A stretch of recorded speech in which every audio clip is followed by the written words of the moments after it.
Yang pertama, saya ingin mengucapkan selamat datang kepada para mentor kita yang hebat-hebat, Bapak Insinyur David Kleden dari LKP Sinama Bandung, dan Kakak Anastasia Retno Puji Astuti, Sarjana Ekonomi dari Lembaga PRH Indonesia Jakarta.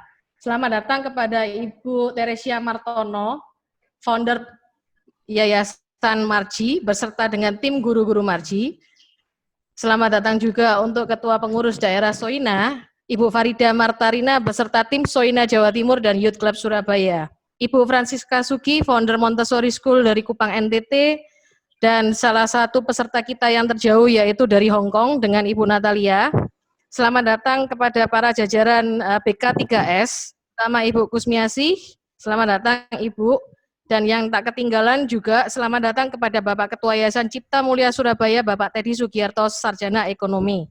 Terima kasih atas waktu yang telah diluangkan untuk mengikuti mini talk show webinar ini. Sebelum kita mulai sesi kita bersama dengan para mentor, saya akan membagikan sedikit dan beberapa hal yang mungkin akan berguna selama talk show singkat ini. Peserta diharapkan untuk mengubah nama di Zoom-nya sesuai dengan nama asli untuk mempermudah dari panitia menulis sertifikat ataupun dalam sesi tanya jawab berikut. Selama mentor melakukan pembahasan materi, para peserta diharapkan untuk mengaktifkan kamera dan mengubah mic ke mode mute. Peserta diperbolehkan mengaktifkan mic pada saat sesi tanya jawab yang diadakan setelah sesi materi selesai. Peserta disarankan berada di ruangan sepi dan menyediakan air minum selama sesi berlangsung. Peserta akan mendapatkan sertifikat elektronik yang akan dikirimkan ke email masing-masing dengan syarat peserta tersebut harus tetap tinggal hingga akhir webinar. Nah, itu ada syaratnya ya. Sekarang kita welcome untuk Pak David dan Kak Nana. Selamat sore Pak David dan selamat sore untuk Kak Nana. Selamat sore. Selamat sore. Ini mentor-mentor kita dari LKP Sinama dan mentor kita dari PRH. Mungkin beliau-beliaunya nanti akan memperkenalkan profil mereka masing-masing secara singkat sebelum sebelum kita akan break sholat di 17.30 nantinya. Mungkin untuk Pak David terlebih dahulu bisa memperkenalkan diri kepada para peserta, Pak David. Baik, terima kasih. Selamat sore semuanya. Selamat sore. Saya David Kleden, usia 63 tahun. Saya berasal dari Flores. Saat ini menjadi kepala LKP Sinama di Bandung. Istri 1, anak 4, menantu 1, cucu 1. Mungkin itu saja yang saya sampaikan. Terima kasih. Terima kasih. Terima kasih Pak David. Mungkin sekarang kita beralih ke Kak Nana. Silakan Kak Nana. Ya, terima kasih Mbak Ika. Terima kasih buat LKP Cipta Mulia yang sudah mengundang saya. Nama saya Anastasia Retno Puji Astuti, biasa dipanggil Nana. Nah, sekarang saya profesinya sebagai fasilitator PRH, yaitu PRH itu adalah program pengembangan diri yang lisensinya dari Prancis, sudah ada di 40 negara dan sudah berdiri 50 tahun yang lalu ya. Dan selain sebagai profesi sebagai fasilitator yang bisa memberikan sesi untuk pengembangan diri, beberapa sesi dengan beberapa tema, saya juga sudah diperbolehkan untuk menemani teman-teman kalau misalkan ada teman-teman yang punya masalah, terus kemudian mau dikonsultasikan secara PRH, bisa juga menghubungi saya. Selain itu, saya pernah mungkin ada yang bingung kok background-nya apa gitu ya. Saya background-nya ekonomi, tetapi kemudian saya memahami setelah mengikuti PRH, memahami bahwa ternyata passion saya bersama manusia, bukan bersama angka-angka, bukan bersama kertas gitu. Sehingga saya senang sekali berinteraksi dengan manusia melalui kegiatan pendidikan dan melalui kegiatan kemanusiaan. beberapa waktu lalu saya sempat juga menjadi relawan ya untuk Special Olympic Indonesia untuk teman-teman disabilitas. Jadi saya juga bisa menjadi mentor buat mereka, bisa jadi teman buat mereka. Terus kemudian saya juga saat ini saya bekerja juga di sebuah LKP untuk caregiver di Jakarta yang juga sangat memanfaatkan pengembangan diri melalui PRH. Itu saja dari saya, Mbak Ika. Oke, terima kasih Kak Nana. Kayaknya untuk menjadi seorang caregiver tidak perlu background yang harus dari psikologi, harus dari sosial humaniora, tapi semua orang dari background yang berbeda bisa menjadi seorang caregiver ya Kak Nana ya, dan betul. Pak David. Oke, mungkin kita akan langsung ke pertanyaan pertama sebelum kita break. Beberapa hari yang lalu saya sempat melakukan riset kecil tentang respon masyarakat untuk caregiver ini.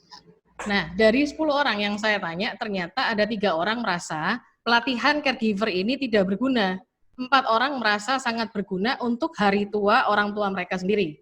2 orang merasa menjadi seorang caregiver itu tidak menarik. Dan bahkan 1 orang yang terakhir menjadi caregiver itu hanya membuang waktu.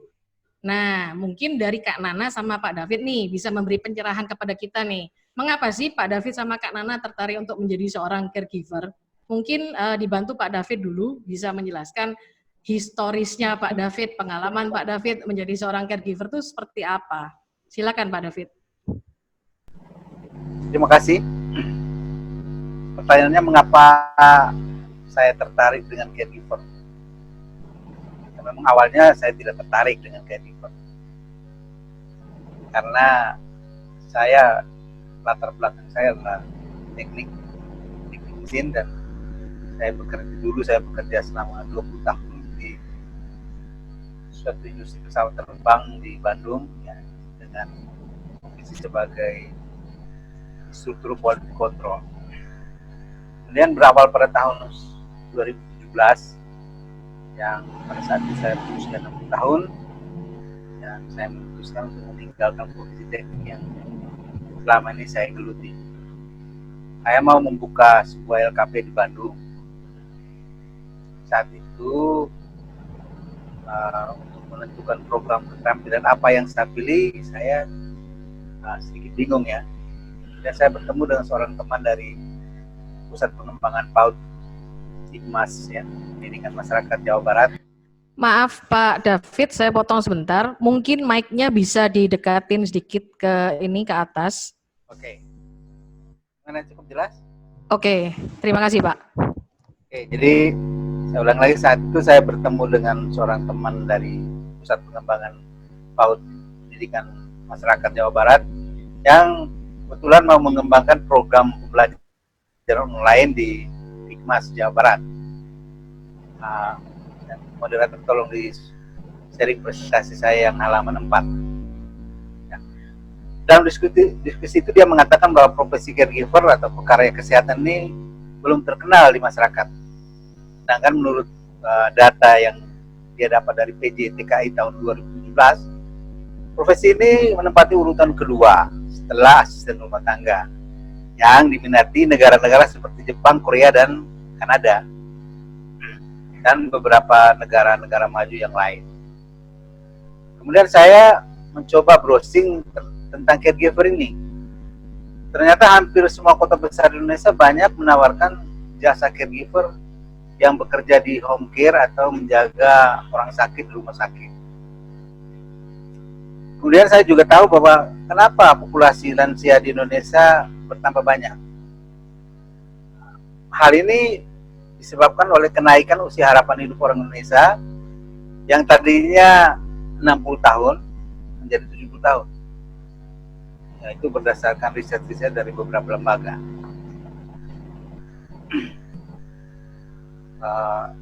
Tolong di sharing itu presentasi saya halaman 1, 2, dan 3. Dengan demikian menyebabkan struktur demografi penduduk Indonesia semakin hari menumpuk di usia lanjut antara 50 sampai 75.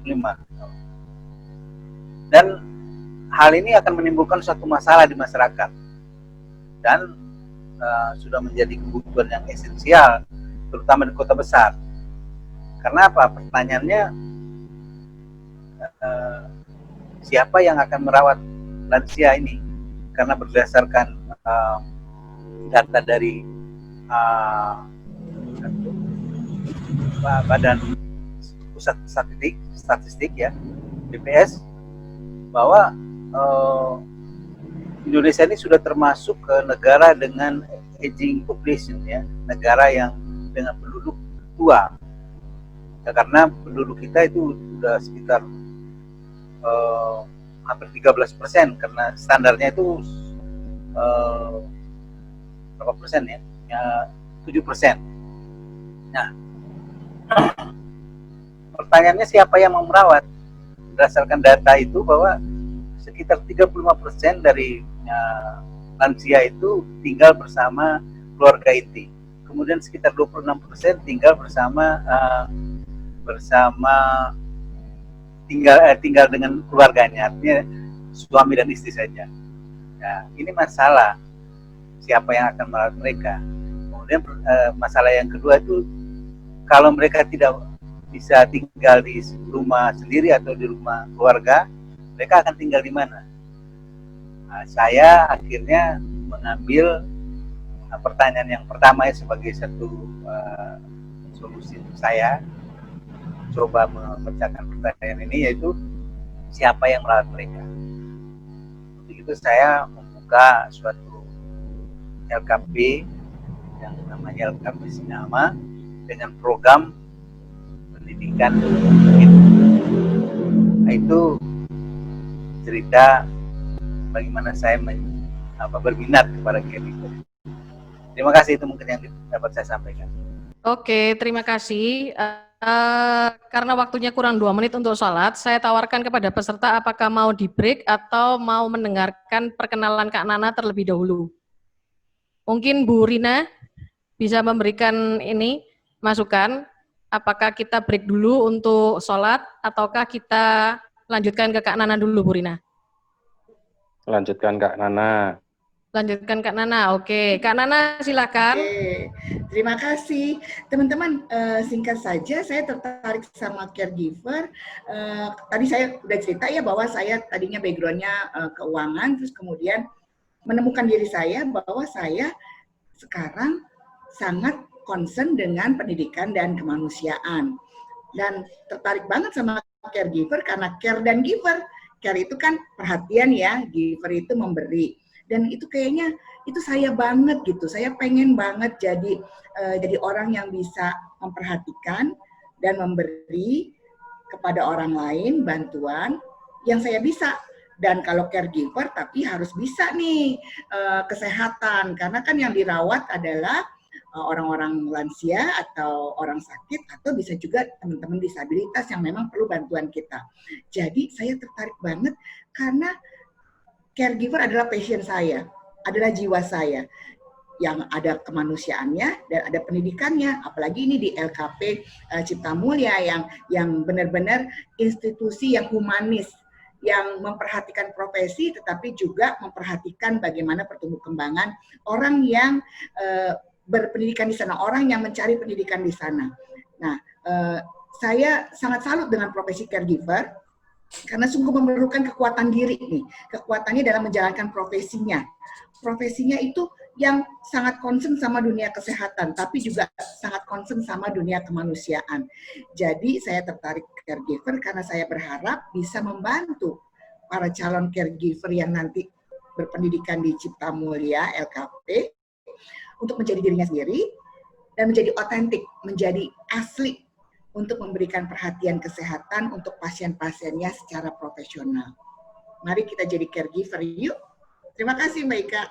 Terima kasih Kak Nana atas perkenalannya. Sangat menarik sekali. Jadi Kak Nana memotivasi untuk semua orang menjadi seorang caregiver yang berpengalaman ya. Oke, ini sekarang udah 17.30. Halo, ini sudah 17.30 dan panitia sudah mengingatkan saya untuk break sholat hingga pukul 17.45. Untuk yang tidak sholat mungkin bisa menikmati video dari panitia ini. Jadi Terima nanti kasih. kita akan kembali 17.45 ya para peserta. terima kasih.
Oke, para Bapak, Ibu, dan teman-teman sekalian, tadi mungkin yang sholat melihat sedikit video tentang caregiver, yang mana caregiver itu ternyata banyak sekali tugasnya, dan bukan hanya merawat orang lansia, merawat orang yang disabilitas.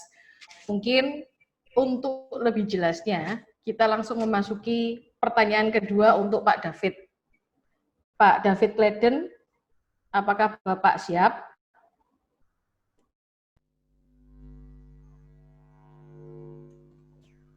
Pak David. Ya, siap. Oke.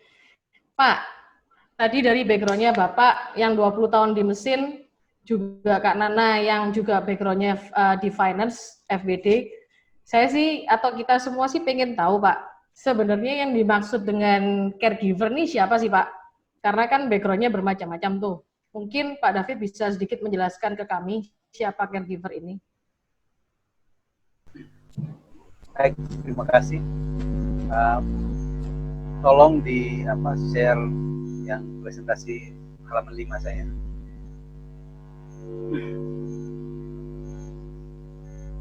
Jadi kalau ditanya siapa itu caregiver, itu orang yang merawat atau yang melayani atau mendampingi lansia yang tidak dapat membantu dirinya sendiri. Maaf Pak David, mungkin bisa dinaikin sedikit mic-nya. Nah. Tes? Ya Pak, terima kasih. Oke.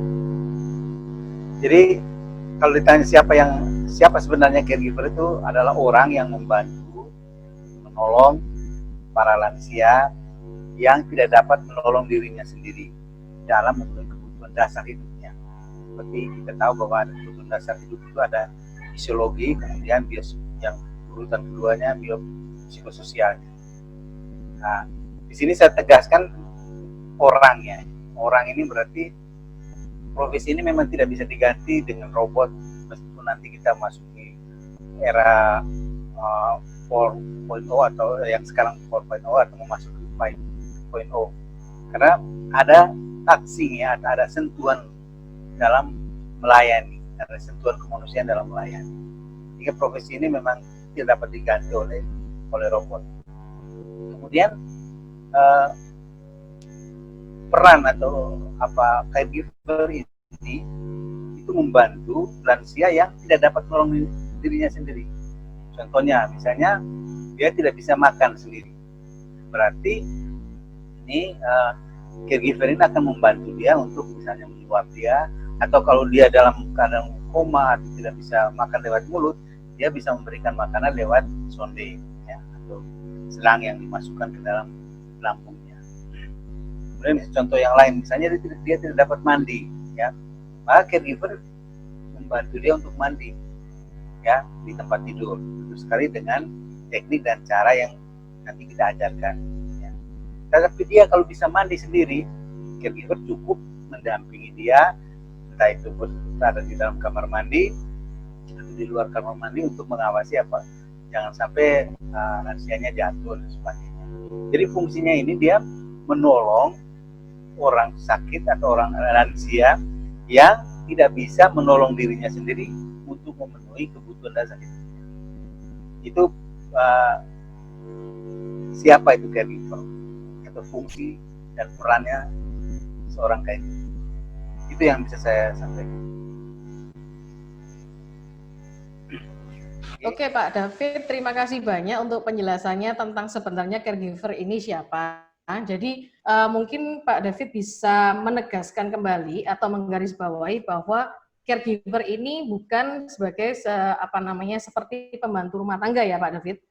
Betul. Jadi caregiver ini bukan pembantu rumah tangga karena mereka punya sertifikat, dan sekarang di Dinas Pendidikan itu mereka sudah sudah dalam kategori suatu profesi, ya, yang sudah ada uji kompetensinya, ya, dan kurikulum KKN-nya juga sudah.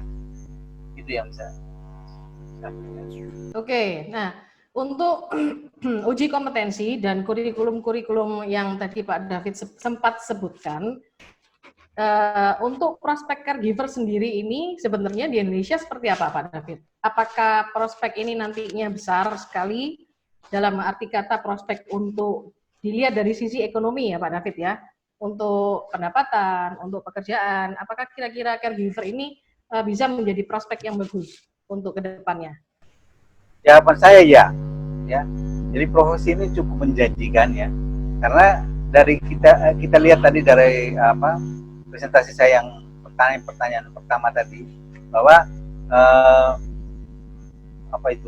struktur demografi penduduk kita ini akan condong ke sebelah kanan atau menumpuk di usia lanjut, dan ini akan menjadi masalah. Yang masalahnya siapa yang merawat? Tentu sekali keluarga bisa, tapi kita tahu bahwa keluarga sekarang ini jarang sekali yang punya anak banyak, ya, sehingga mereka tidak mungkin merawat orang tuanya dan sebagainya, karena istri juga mungkin bekerja dan sebagainya. Hal ini yang menjadi masalah, sehingga peran atau profesi caregiver ini sangat dibutuhkan untuk saat ini, apalagi di perkotaan, ya. Kalau di desa biasanya salah satu anaknya dikorbankan untuk mengurus orang tuanya, jadi dia tidak dapat berprestasi atau tidak dapat bekerja. Tapi di kota ini hal ini akan menjadi masalah. Jadi saya yakin sekali bahwa profesi ini ke depan sangat menjanjikan. Kemudian juga untuk pengiriman ke luar negeri juga banyak permintaan seperti di Jepang, Korea, Kanada dan sebagainya. Tuh.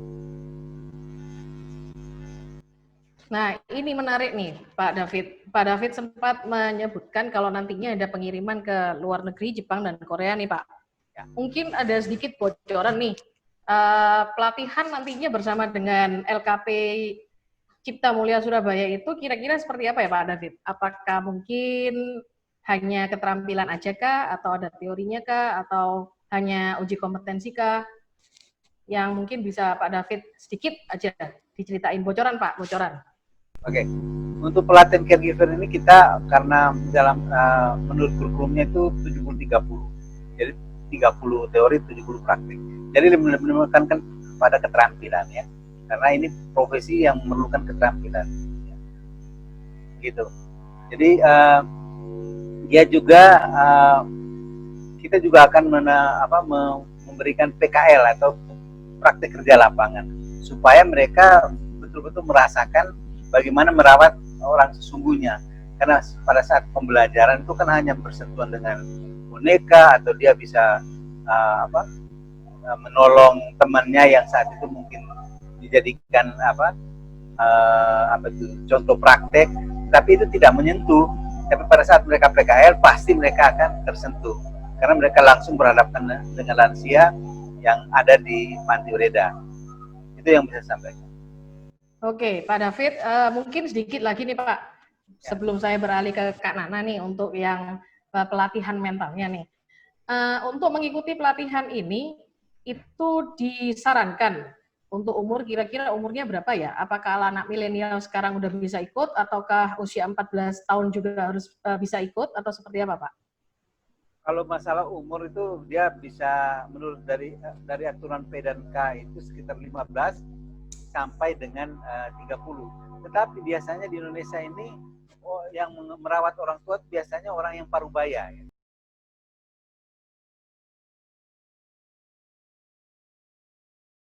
Telaten gitu kalau orang tua. Tapi kalau di luar negeri mereka lebih memerlukan anak-anak muda ya, karena mungkin lebih cepat dan lebih gesit dan sebagainya. Dan profesi ini juga untuk laki-laki dan perempuan sama apanya kebutuhannya ya. Jadi permintaan demand-nya tuh untuk yang laki dan perempuan ada seperti aturan bahwa kalau yang laki-laki harus dirawat oleh laki-laki, yang perempuan harus dirawat oleh perempuan ya. Sehingga banyak lansia yang laki-laki memang meminta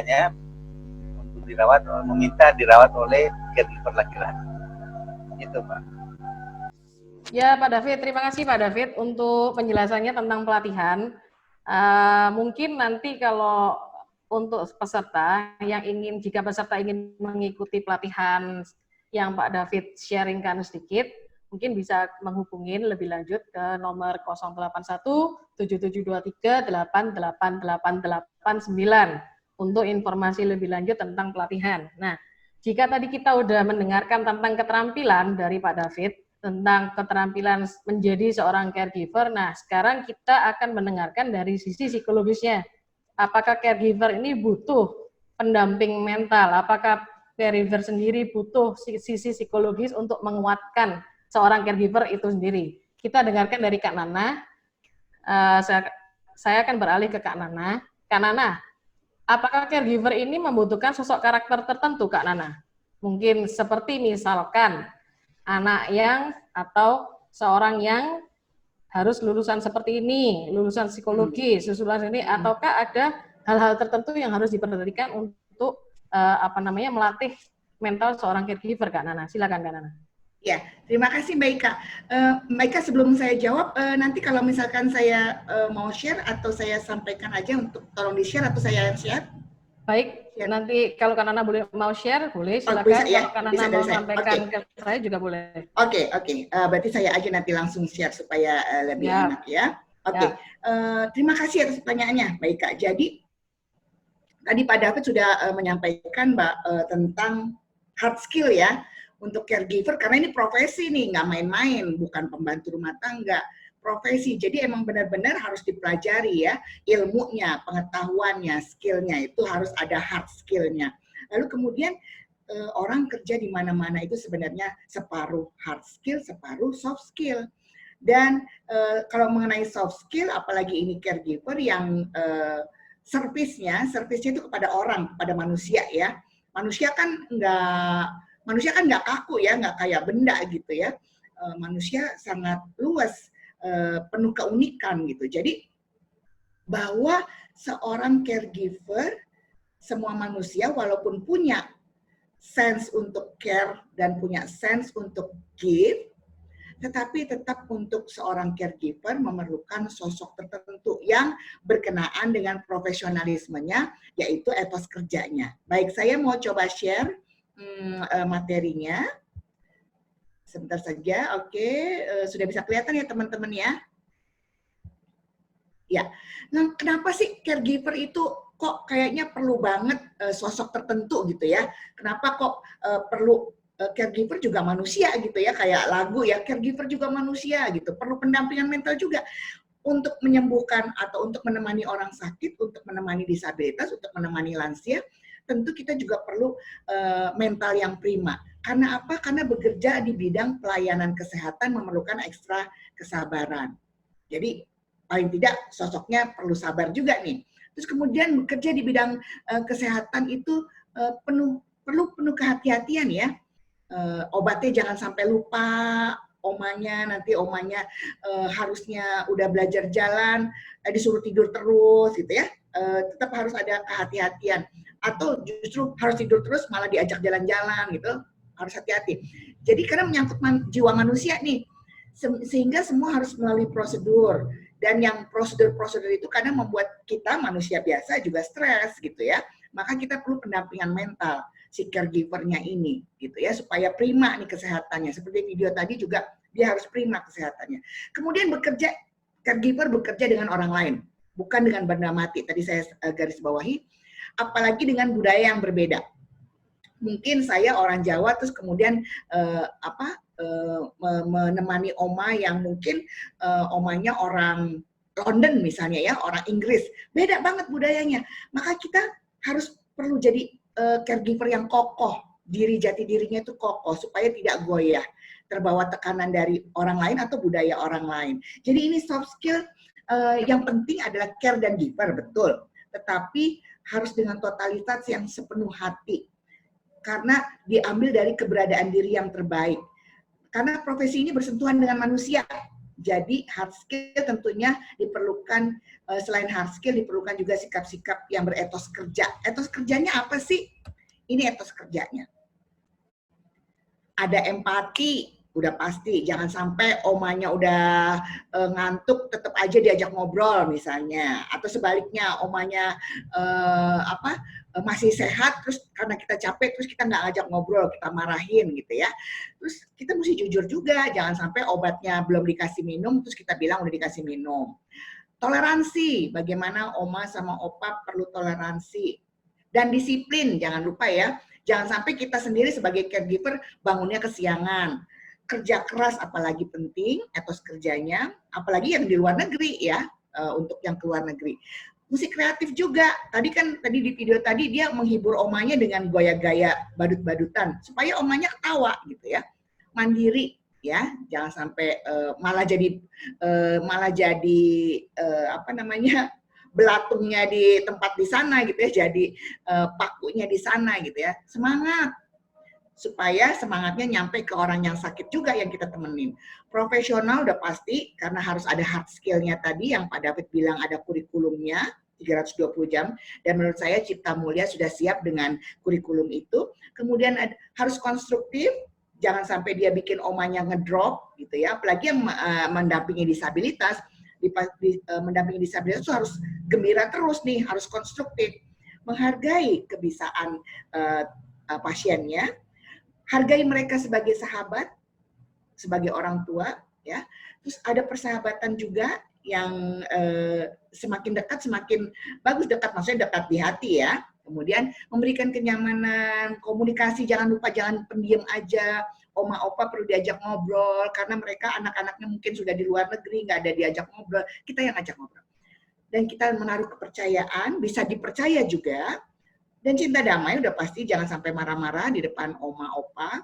Sabar udah pasti. Peduli sepenuh hati dan terbuka untuk masukan-masukan dari oma opa. Misalnya, saya nggak suka kalau saya dipijit kaki kirinya, maunya dipijit kaki kanannya. Ya kita mesti terbuka, sepenuh hati juga. Menjaga privasi oma opa, karena kita jagain dia sampai ke dalam-dalamnya nih. Jadi kita jaga privasi ya, supaya oma opa juga punya privasi gitu ya. Tanggung jawab, konsisten dan tulus. Itu sosok-sosok yang diperlukan oleh seorang caregiver. Dan sebenarnya semua orang memiliki ini, punya bakat-bakat atau punya kapabilitas atau punya potensi ini, semua manusia. Cuman mesti diasah supaya saat beneran jadi caregiver, udah prakteknya nih, udah di dunia nyatanya, kita siap jadi caregiver yang profesional dan punya hati yang tulus. Begitu Mbak Ika, dari saya sosok yang kiranya perlu diperhatikan untuk seorang caregiver. Oke Kak Nana, tadi seperti yang Kak Nana bilang, sosok dan karakter yang perlu diperlukan untuk caregiver nih. Nah sekarang ada lanjutan pertanyaan nih Kak, karena banyak orang yang kepo ya mungkin ya. Apakah caregiver ini bisa mempengaruhi kehidupan seseorang, merubah kehidupan seseorang mungkin, menginspirasi kehidupan seseorang mungkin, atau memotivasi kehidupan seseorang mungkin? Bagaimana menurut Kak Nana? Ini kan menurut saya Mbak Ika, itu pertanyaan bagus banget tuh. Menurut saya apalagi yang pekerjaan profesi yang berinteraksi langsung dengan manusia ya, sudah pasti akan mempengaruhi relasinya dengan manusia lain. Pertama, tentunya kita berharap supaya yang kita temenin cepat sembuh dong, jangan sampai kita berharap oh yang ditemenin biar nggak sembuh-sembuh gitu. Nggak bagus, itu nggak konstruktif gitu kan ya. Maka kita berusaha untuk membawa dalam hati kita bahwa ya saya mau semangat, saya mau menemani opa, oma atau disabilitas ini sampai saya melihat bahwa mereka lebih sedikit memerlukan bantuan.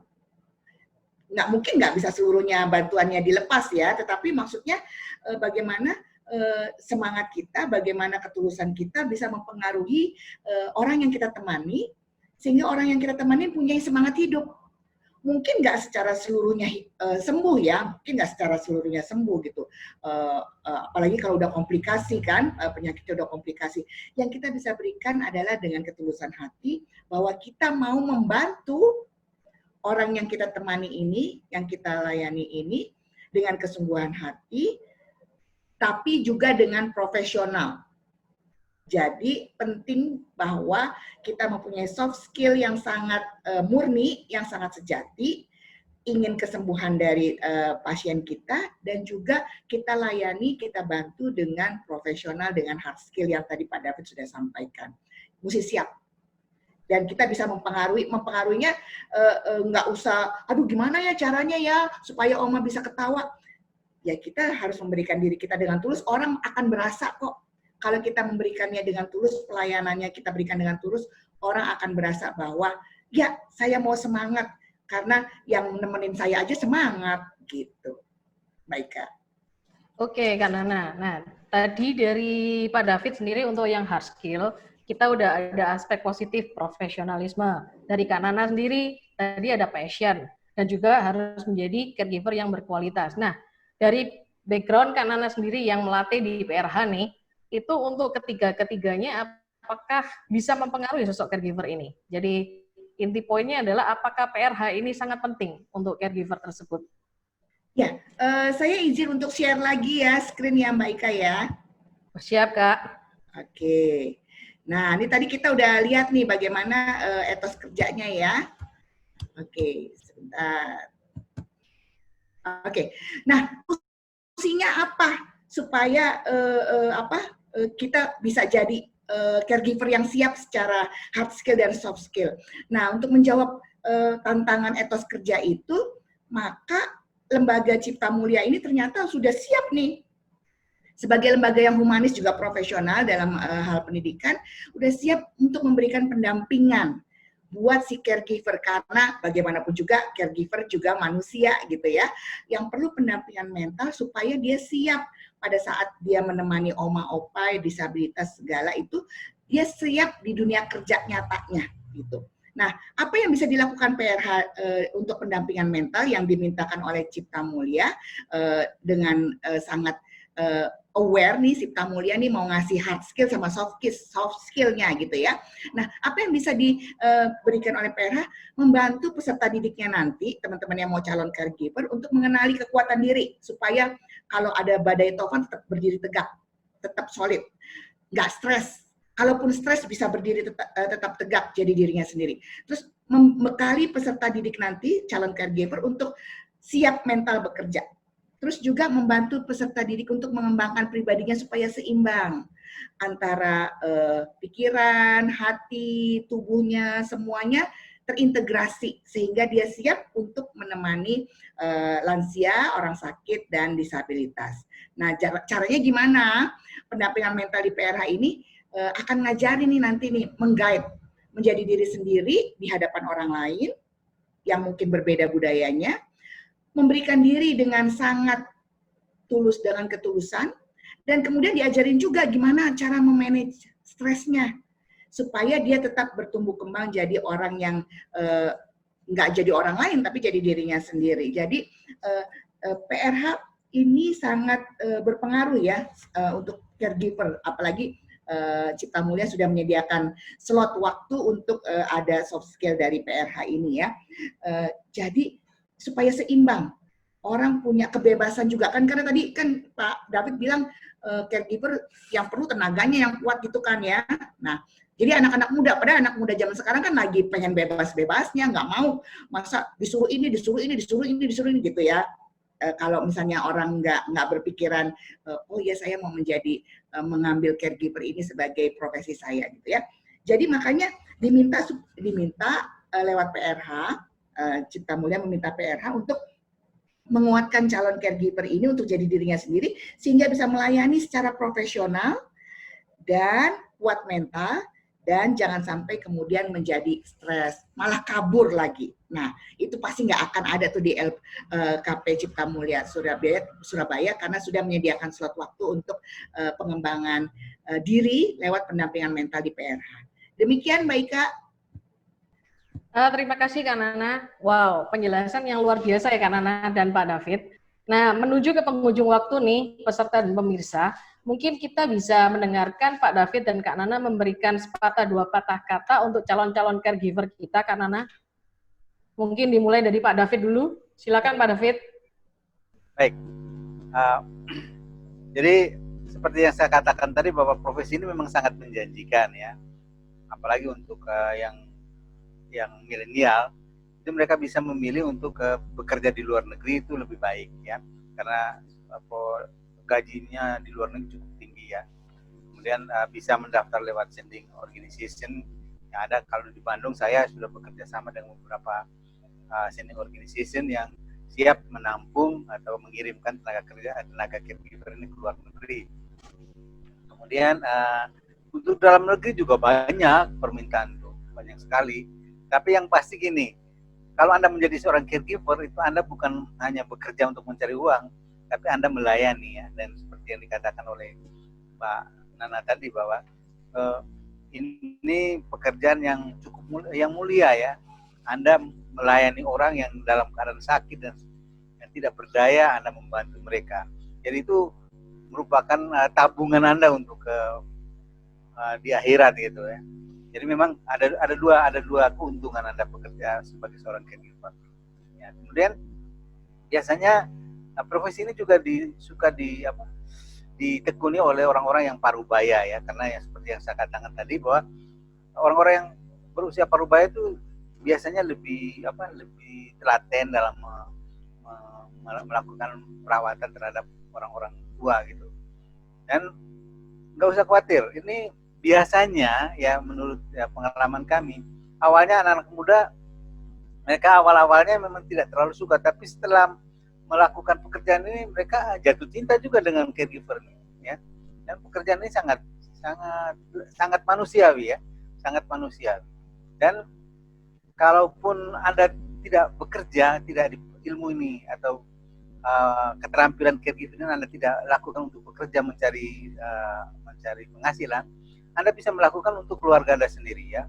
Nah, karena dulu kita udah dirawat oleh orang tua kita, sekarang saatnya kita membalas ya, merawat orang tua kita ya, dengan ilmu yang kita dapat dari pelatihan caregiver ini. Karena ini yang kita berikan adalah perawatan dasarnya ya. Di kurikulumnya jelas perawatan dasar itu apa saja ada di sana. Kemudian untuk pekerja-pekerja sosial yang peduli lansia ini juga sangat bermanfaat ilmu ini ya, karena banyak sekali organisasi keagamaan di gereja, di masjid dan sebagainya itu yang orang-orang peduli lansia itu cukup banyak, sehingga pengetahuan dan keterampilan tentang caregiver ini sangat diperlukan pada saat mereka berkecimpung dalam dunia sosial tadi ya.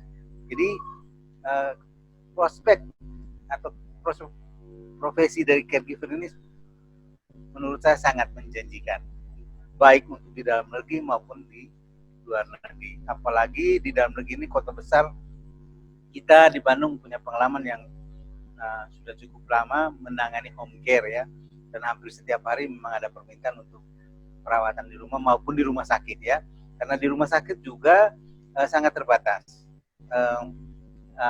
presentasi atau perbandingan antara pasien dengan perawat, sehingga bagi orang-orang yang mempunyai punya uang yang lebih ya, mereka biasanya menyewa caregiver untuk merawat orang tuanya yang dirawat di rumah sakit. Nah ini profesi ini memang sangat diperlukan dan banyak yang memintanya. Mungkin itu gambaran saya tentang bagaimana prospek atau saya memperkenalkan profesi ini kepada kaum milenial maupun kepada pencari kerja. Itu yang dapat saya sampaikan. Oke, terima kasih Pak David untuk pesannya kepada para calon caregiver. Mungkin sekarang Kak Nana bisa memberikan satu patah, dua patah kata untuk calon caregiver kita. Oke, makasih Mbak Ika. Teman-teman tadi udah, Bapak Ibu semua tadi udah dengar yang Pak David sampaikan bahwa sudah sangat prospektif nih caregiver profesinya ya. Jadi saya cuma nambahin begini, yuk mari jadi caregiver yang profesional loh ya, yang profesional. Untuk orang-orang yang kita cintai, untuk membantu juga orang-orang yang membutuhkan profesi ini. Sekaligus tetap jadi diri sendiri yang kuat gitu. Jadi menurut saya lembaga LKP Cipta Mulia Surabaya ini udah yang paling tepat lah untuk kita belajar jadi caregiver. Karena lembaga ini humanis. Karena lembaga ini ngelihatnya bukan hanya kebutuhan masyarakat akan profesi caregiver, tapi juga lembaga ini pengen supaya orang-orang yang menjadi peserta didik di LKP Cipta Mulia jadi orang yang kuat, jadi orang yang nggak goyah, jadi orang yang bisa sangat otentik di mata orang lain dan sambil membantu orang lain untuk jadi kuat juga. Jadi ini kita domino nih, nanti saya bantuin teman-teman jadi kuat, teman-teman bantuin jadi kuat si pasiennya. Nah, jadi kita sama-sama saling membantu, tapi dengan profesional. Dan kalau muatan lokal pendampingan mental PRH ini memang cuma jadi ciri khasnya Cipta Mulia, makanya gak usah cari kemana-mana lagi, kita belajar aja di Cipta Mulia jadi caregiver. Terima kasih Mbak Ika. Terima kasih Kak Nana sama Pak David untuk pesan dan untuk pesan-pesannya untuk calon caregiver kita. Ini untuk para peserta dan pemirsa, kita akan mendatangkan Kak Nana dan Pak David untuk di bulan September, itu untuk tepatnya, untuk di pelatihan kita. Jika ada yang mau bergabung, bisa menghubungi lebih lanjut ke nomor 08177238889, 8-nya 4 kali 9, atau 081-217-01-4711, 4717, maaf. Nah, dua nomor itu bisa dihubungin untuk informasi lebih lanjut tentang pelatihan dan juga tentang jadwal Kak Nana dan Pak David untuk mengadakan pelatihan di Surabaya. Nah, satu lagi nih ada announcement dari peserta, dari panitia. Ternyata dari ketuanya sendiri nih, katanya hari ini ada subsidi 500.000 untuk yang mau ikut pelatihan caregiver di September nanti. Untuk Pak Teddy Sugiarto bisa mohon dikonfirmasi sebagai ketua yayasan. Iya betul, Ika. Ada subsidi 500.000. Terima kasih Pak Teddy, terima kasih, keren banget. Terima kasih. Ya, terima kasih. Terima kasih atas waktunya ya untuk ya, Bapak dan Ibu sekalian ya. Terima kasih Pak Teddy. Untuk Kak Nana dan Pak David, apakah kita akan membuka dua pertanyaan atau? Boleh. Tadi kayaknya di chat sudah ada yang mau tanya, silakan di Mbak Ika pilihin aja, yang mana yang menjawabin. Satu pertanyaan nih dari akun Oppo A92020. Saya kurang tahu tuh namanya siapa karena tidak diganti dengan nama asli. Beliaunya menanyakan, Bu Nana, bagaimana cara melakukan manajemen stres? Oh iya. Oke, teman-teman, ini jadi curiosity ya, ini mungkin bukan hanya caregiver nih ya, yang stres, semua orang pasti punya masalah sebenarnya ya, besar kecil atau banyak sedikit, semua orang pasti punya masalah. Nah, dengan PRH, metode PRH, ini kami di PRH itu mendampingi orang-orang untuk menjadi dirinya sendiri. Lalu dengan menjadi dirinya sendiri, kita semuanya akan kuat, akan berakar, dan kemudian sehingga menjadi aware kalau misalnya ada, saya jadi tahu nih kekuatan saya, misalnya saya semua orang kalau kenal Nana nggak, kenal. Nana yang mana? Itu kan Nana yang badut, soalnya suka ketawa katanya. Nah, tapi kemudian saya tahu, lewat PRH saya tahu kekuatan saya adalah kegembiraan. Maka kalau ada badai tofan menghadang di depan mata, mau sedikit, mau banyak, mau sedih, mau apa, saya tetap kuat. Saya menjadi Nana yang gembira karena saya tahu kekuatan saya. Nah, itu satu tips tuh untuk manajemen stres. Tapi saya nggak bisa jelasin semuanya ya, cara tips-tips yang lain dari PRH. Kalau mau daftarin dulu diri dulu di LKP Cipta Mulia untuk jadi caregiver, nanti pasti dapat pelajarannya dari saya. Atau nanti bisa juga kita adakan materi-materi PRH di LKP Cipta Mulia khusus buat yang nggak ikut, tapi mungkin ada yang mau jadi caregivernya untuk mamanya sendiri atau untuk papanya sendiri, bisa. Nanti saya serahkan semuanya ke Cipta Mulia Surabaya, bagaimana untuk kita membagikan ilmu untuk manajemen stres. Itu tadi cuma satu poin aja ya, tips ya, bahwa kita jadi diri sendiri. Oke, terima kasih Mbak Ika, demikian. Oke, Kak Nana, terima kasih. Ini ada satu lagi nih. Satu lagi dari Ibu Natalia Wijaya. Oke, mungkin ini kepada Pak Kleden ya, tepatnya. Pertanyaannya adalah, saya ingin bertanya mengenai peluang penempatan mantan PMI. Pak Kleden mungkin bisa menjawab pertanyaan tersebut, dan ini adalah pertanyaan terakhir. Coba diulangin pertanyaannya. Di sini hujan berat, lebat, jadi suaranya rada terganggu. Silakan. Ya, Ibu Natalia Wijaya ingin menanyakan bagaimana peluang penempatan mantan PMI, Pak David? Mantan TNI. PMI, Papa Mama India, PMI. Apa? PMI. PNI itu apa? Palang Merah Indonesia, Pak. Oh, Palang Merah. Oh, peluang dari apa? Peluang penempatan dari mantan, ya betul Pak. Itu sangat baik sekali karena mereka sudah mendapatkan pelajaran perawatan dasar juga, misalnya tentang P3K dan bantuan hidup dasar sudah dipelajari. Pak David maaf, saya potong dulu. Ternyata Ibu Natali yang dimaksudkan adalah pekerja migran Indonesia. Oh, pekerja migran Indonesia. Ya. Pekerja migran Indonesia ya. Migran atau imigran? Migran ya. Ya, oke. Migran, Pak. Migran. Ya. Karena pelatihan caregiver ini seperti saya bilang dari awal tadi bahwa sudah ada programnya di Dinas Pendidikan, dalam hal ini Dinas Pendidikan Masyarakat. Dan sudah dilengkapi dengan uji kompetensi, sehingga mereka akan mendapatkan sertifikat kompetensi yang dapat dipakai untuk di luar negeri, dan itu diakui karena sudah ada kerjasama, terutama dalam negara-negara yang tergabung dalam MEA. Ya, jadi sertifikat kompetensi yang dikeluarkan oleh Lembaga Sertifikasi Indonesia untuk caregiver ini bisa dipakai untuk di luar negeri, sehingga ini menambah kepercayaan diri dari caregiver kita yang mungkin akan bekerja ke luar negeri. Jadi sangat bisa itu ya, sangat bagus ya. Dan beberapa siswa kami yang sudah berangkat ke luar negeri itu memang dibekali juga dengan sertifikat kompetensi yang dikeluarkan oleh Lembaga Sertifikasi Indonesia. Itu yang dapat saya sampaikan.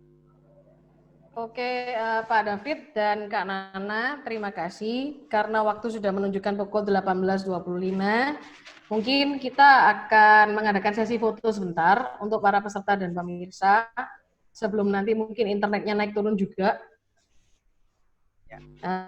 Panitia dimohon untuk mengambil screen capture foto.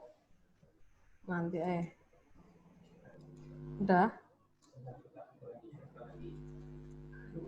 Terima kasih kepada Bapak dan Ibu peserta pemirsa untuk hadir di dalam mini talk show webinar peranan pelatihan caregiver di Indonesia.